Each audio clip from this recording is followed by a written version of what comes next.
Hello and welcome to Han Crypto Guide. You decided to join the crypto space. You decided to take the route of starting off with a hard wallet, which is highly recommended. And you wanted to get started. What do you do from there? Now I have this device. What do I do next? Well, I'm going to take you through and I'm going to guide you on how to start your new hard wallet and how to get it all set up. So without further ado, let's get started.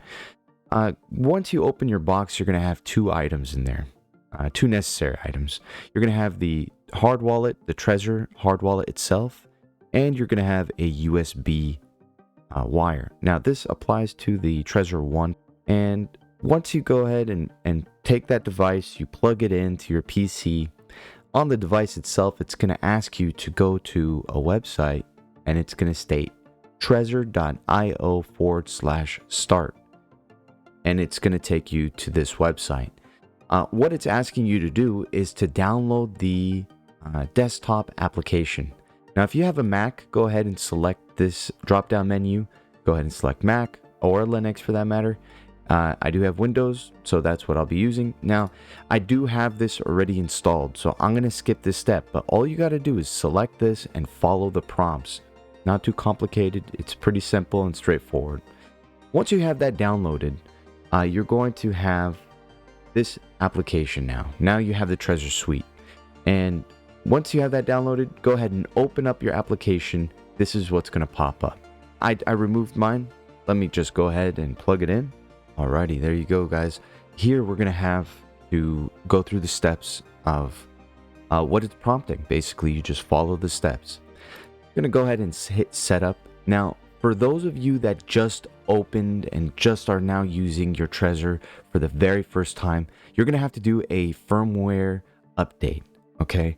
Now, mine is already ready. This particular Trezor has already been updated, but for those of you that had just bought it and received it, you need to do the update. So go ahead and hit continue or update on your screen and just follow the prompts. Now, it's going to take maybe an extra 2 minutes or so, 1 minute and 30 seconds. It's pretty quick.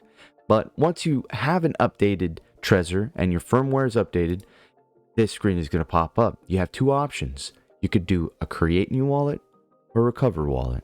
Now, in our case, we're going to go ahead and click create new wallet. All right. Once you do that, you want to do a standard seed backup.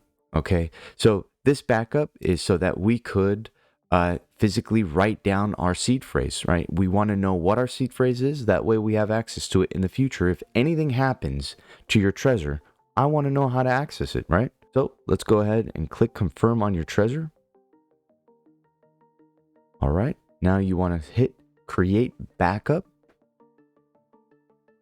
Okay. Each one of these options have to be selected. Go ahead and read it. Select all three and begin backup.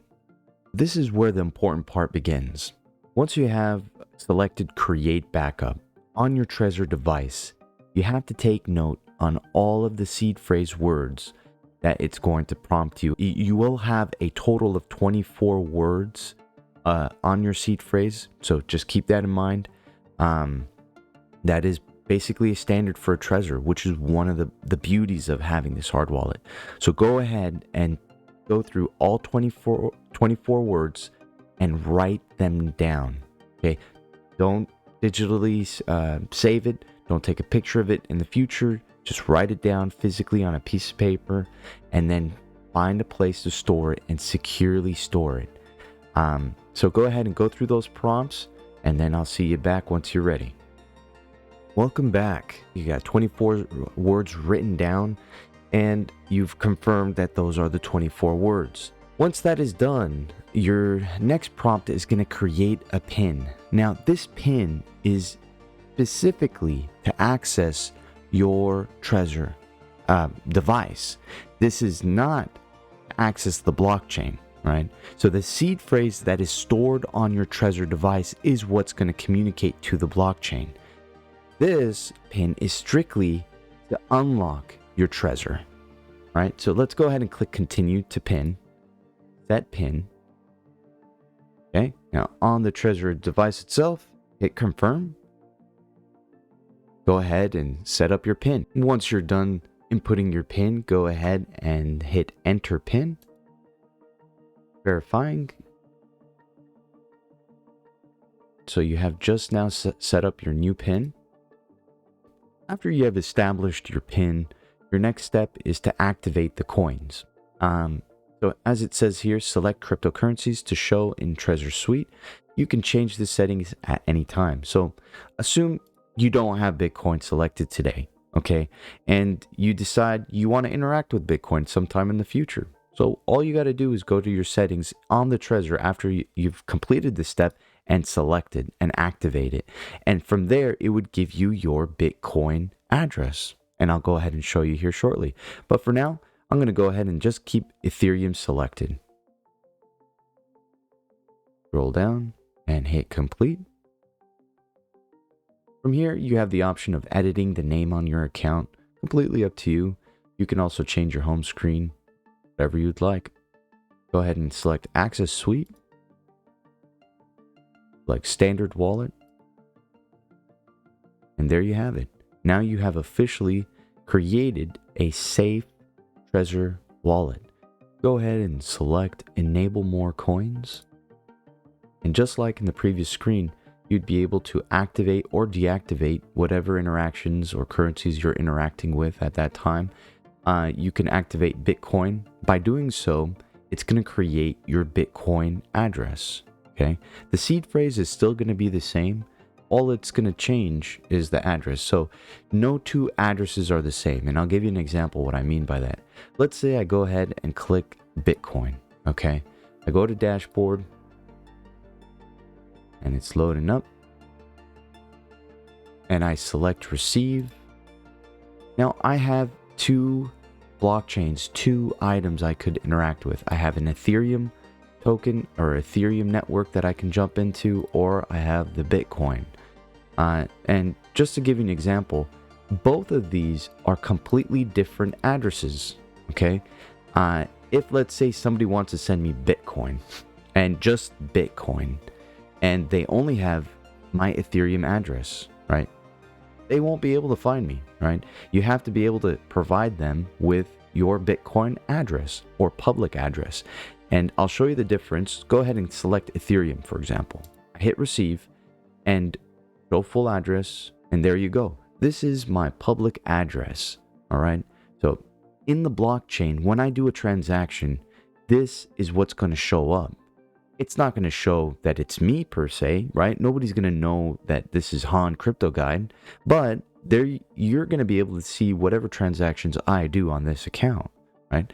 So let's go back. First, you have to hit confirm to get out of this screen on your Trezor device. And then it'll enable you to exit. So let's go ahead and check out Bitcoin. And you're going to see a difference. Now, just to reiterate this, if I hit receive, just to show you, this starts off with 0xD1C8.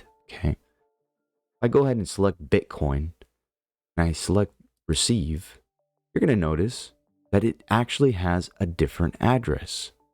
Okay, this address right here is the public address for Bitcoin, not for Ethereum.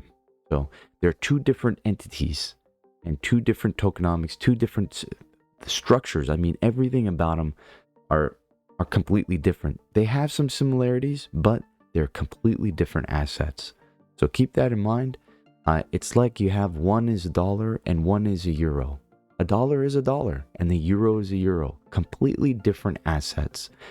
You do have methods of converting. And hopefully sometime in the future, I will make a video on how to convert currencies from one to another. This guide is solely just to get you started on the safest path possible. There you have it, folks. I do hope and pray that you guys learned something from this. If you have any questions, please leave it in the comment section down below. Once again, I love you all and stay safe. See you in the next video.